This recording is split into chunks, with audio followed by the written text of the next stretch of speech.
Me dá tanto ibope, se fala nosso nome, perde a linha, fica em choque se nós passa assim. Torta com uma torre de pisa, tá incomodada, mas não rouba nossa brisa. No recalque não. E aí galera do canal Fê Franco Pro, beleza? Vamos começar hoje aqui, Fê Franco Responde número 12. Estamos recebendo muitas perguntas, né, todos os dias, e acho bem legal que a gente está conseguindo atingir o melhor resultado para vocês, né? Então vamos começar aqui na primeira pergunta que o alemão selecionou pra gente, do Green Man. Qual a quantidade certa de BCA por dia? Galera, o que a gente tem que entender é que não existe uma quantidade exata para todo mundo, certo? Eu tenho um peso, você tem um peso, nossos amigos têm um peso. E assim como você tem um tipo de absorção, ele tem outro tipo de absorção, né? Então a sua pode ser mais rápida, a dele pode ser mais lenta. Então o que a gente tem que entender é o nosso corpo e a necessidade fisiológica para o momento que você está na sua fase de treino. Por exemplo, treinos mais intensos têm uma utilização maior em níveis de proteína. Temos que entender que a musculação, o último recurso que ela vai utilizar durante o treino é a gordura, certo?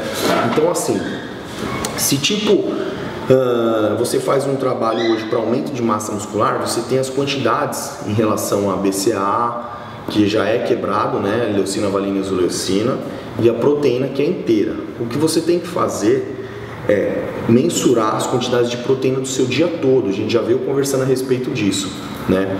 Os principais momentos que você pode utilizar o BCAA: antes do treino, pós-treino, de manhã, noturno, certo? Não quer dizer que uma quantidade hoje, por exemplo, 1 grama de BCAA vai ser, olha quanto BCAA. Você nem sabe se seu corpo está precisando disso. A base que a gente tem hoje é o que vem escrito realmente no suplemento atrás. Você trabalha ele de acordo com o seu peso corporal. Beleza? Então acho que deu pra gente esclarecer um pouquinho essa ideia, tá? Não é algo, como é que eu posso te dizer, uma receita exato para todos, beleza? Gabriel Bronx, Franco, é verdade que a síntese de proteína acontece só 3 horas após o treino? Cara, é o seguinte, falar de síntese proteica é algo muito fisiológico. Eu vou explicar algo para você que você vai entender melhor. Quando você tem as microlesões na musculatura envolvida do seu treino, você demora de 24 a 48 horas, às vezes até 72 horas para estar se recuperando. Isso é síntese proteica, irmão. Síntese proteica é o processo que a gente leva para você ter um sinalizador, né, do aminoácido e da proteína, para que ele tenha um processo de recuperação. Então você não tem que ficar pensando nessa questão do horário 3 horas. 3 horas depois que vai acontecer, não. A partir daquele momento que você é catabólico durante o treino, você está rompendo fibras e gastando sua proteína também, né? Porque o corpo ele põe na fogueira o que ele te dá de energia. O que acontece é que você tem que fazer um preparo semanal, irmão. São 7 dias por semana, velho. O corpo ele não sabe o que acontece na segunda, na terça, na quarta. Se prepare todos os dias, ok? Então não pense em quantidades de horas, amigo. Pense numa recuperação. Se seu peito ficou dolorido na segunda, você não vai meter peito na quarta-feira. Ele está no processo de recuperação ainda. É isso aí. Torres Tales. É fundamental utilizar BCA na fase de perder gordura e também na fase de ganho. Vamos lá no BCA novamente, galera, para esclarecer melhor também. BCA na fase de ganho e BCA na fase de perda. Quando você faz a utilização do BCA na fase de ganho, ele entra no processo de síntese proteica. Na fase de perder massa muscular, ele também entra na fase de fazer síntese proteica. O aminoácido é sempre o mesmo. O que a gente tem que ter são os aminoácidos essenciais e não essenciais rolando durante o sangue, para que você tenha mais sinalizadores de aminoácido, para que você tenha uma melhor recuperação, beleza? Então é importantíssimo sim, utilização de BCA antes do treino, pós-treino, ou só antes do treino, ou só de manhã, desde que você faça uma compensação, né, do que você está utilizando de BCA durante o dia. Hoje já é natural nós fazermos a utilização de BCAAs, né, anticatabólicos, lógico, durante o treino, né? São os famosos in train, durante o workout. Durante o treino, durante o seu treino, você faz a utilização de aminoácidos que vão quebrando de uma maneira gradativa para que você tenha energia e uma boa compensação daquela dieta que às vezes para você é cansativa.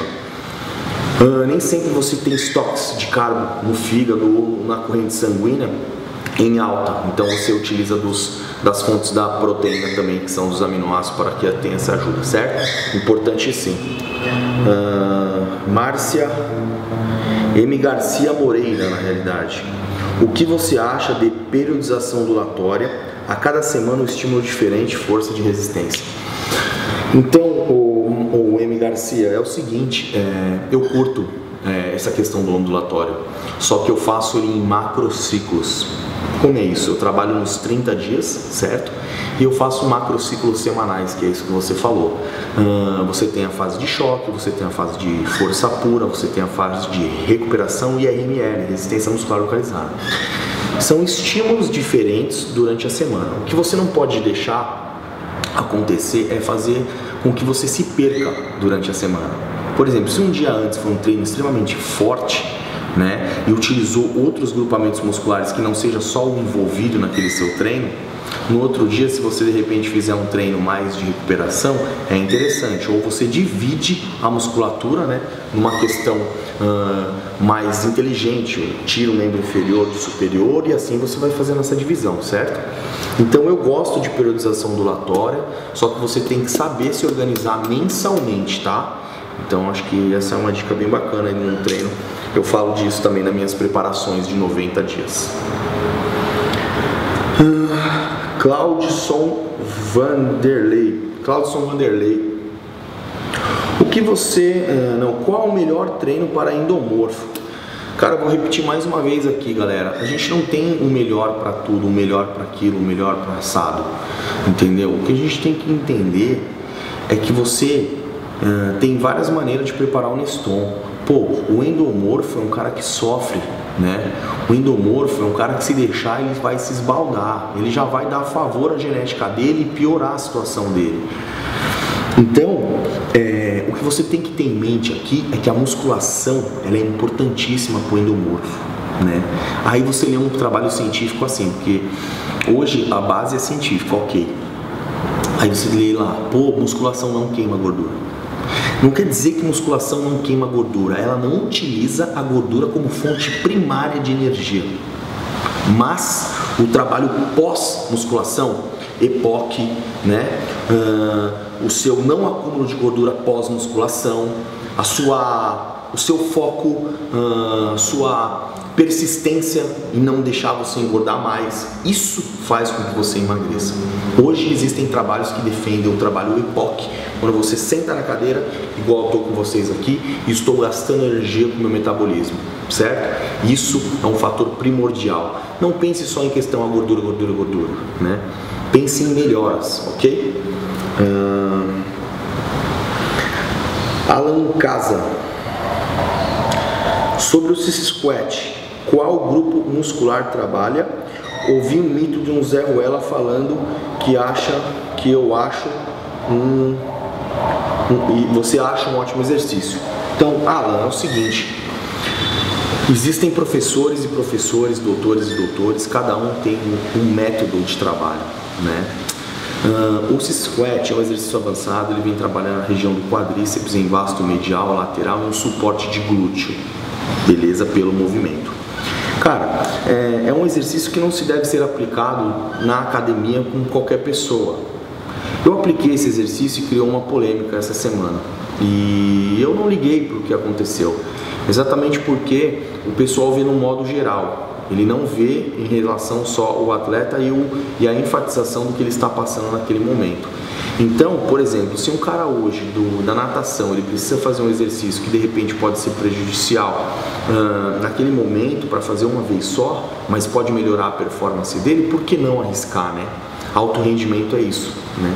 Exatamente para que eu possa ganhar os campeonatos lá fora, existem coisas que eu também não queria fazer e às vezes tenho que fazer, né? Então isso acontece quando você está no esporte de alto rendimento, mas é um ótimo exercício, não recomendado para as pessoas. Isso é um fator que você trabalha com um profissional que ele saiba o que está acontecendo, certo? Então é isso aí, galera. Mas acontece. São metodologias e metodologias, paciência. Rodrigo RML, acho que é isso. Com que frequência você muda o treino? Cara, não é que eu mudo o treino, meu treino já é corrido. Vou te dar um exemplo, ele não tem dias da semana com músculos na semana. Segunda é peito, quinta é peito. Terça é perna, sexta é perna.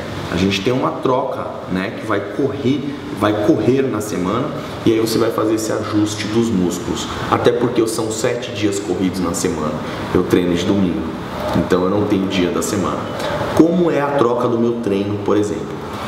Felipe, se você faz 4 treinos de peito e você treina 2 vezes por semana peito, 4 treinos são 2 semanas, certo? Já são 14 dias. Você tem 14 dias para 4 treinos de peito. Seus 4 treinos de peito, o primeiro foi numa intensidade razoável, o segundo foi mais forte, o terceiro foi mais forte ainda, o quarto foi mais top ainda, perfeito. Agora, se você faz um razoável, um treino que nem conta como razoável, no dia que você estava mal, um treino bom e um treino mais ou menos, né? Deu o que nessa soma total aqui? Cara, você ganhou 30% aí do que você podia fazer 100% isso aqui. O seu treino tem que ser bom no primeiro, no segundo, no terceiro e no quarto treino de peito em 14 dias. Essa é a real. Então assim, a troca de treino existe? Existe. Só que se você ficar trocando constantemente, você vai se perder em relação à intensidade de exercício. Como você vai saber que esse treino foi melhor que esse treino? Quando você trocou. Ah, fiquei dolorido. Mas nem sempre a relação dolorido é relação ganho de massa muscular, beleza? Então é isso aí, galera. Almeida Fizola. Almeida Fizola. Fizola é o nome daquela balança. Fizola, né? Não tem uma balança aí? Nem sei. Fizola, né? Nem sei o que eu tô falando. Por que você escolheu a categoria Main Physique? Você se vê em outra categoria? Cara, Main Physique foi o seguinte. Eu fui Bodybuild Junior, né? Eu fui da categoria Bodybuild Junior até 23. Competi 5 vezes, até peguei umas... Nunca ganhei o primeiro lugar no bodybuild, mas é porque eu também não tinha tantos recursos na época, não tinha orientação, eu fazia o que eu podia, é o normal de todo mundo quando começa. Então, a categoria Main Physique veio pra mim depois de um tempo, né? E depois que eu ganhei o Fitness Brasil. E aí eu me posicionei, né? Comecei a estudar um pouco mais a categoria, a genética que favorece e essa questão em V, né? Eu falei, pô, acho que é uma categoria muito bacana. Eu vou continuar treinando normal, inteiro, o corpo todo, mas eu vou ver o que vai me dar nessa categoria. Foi aí que eu fui passando por fases. Ganhei Qualify, ganhei Brasil, fui ser campeão em Madrid, ganhei dentro de Ohio, ganhei o Overall. E aí eu fui indo. Aí eu falei, pô, vou focar nisso. Aí comecei a ir pra gringa e apavorar lá quando eu virei pro. E aí a galera começou a ficar, pô, achei sensacional essa expansão do esporte em relação à categoria, até porque essa categoria hoje ajudou muita coisa a crescer no Brasil. Relação suplemento, relação quantidade de pessoas dentro da academia, relação preocupação com a saúde e assim mais, por dizer. Relação se eu trocaria de categoria. Eu trocaria de categoria sim, não agora. No momento eu estou numa fase muito boa onde eu consigo adequar o meu corpo a um cara grande, de repente a um cara pequeno, de repente a uma capa de revista, de repente a um bodybuild. Então eu consigo ter todas essas características e eu consigo modelar se eu quiser também. Então eu tenho todas as características para poder buscar dinheiro. Eu não vou trocar agora, mas eu tenho vontade de repente subir no bodybuild novamente e eu vou fazer isso, beleza? Qual a outra categoria? Eu começaria no clássico, normal, depois eu tentaria fazer alguma coisa mais forte. Então é isso aí, galera. A primeira parte do Fê Franco Responde 12 está aí. Espero que vocês tenham gostado, compartilhem. Muito obrigado pela atenção novamente. Muito obrigado aí por estarem seguindo o nosso canal e sempre passando informação boa. É nóis.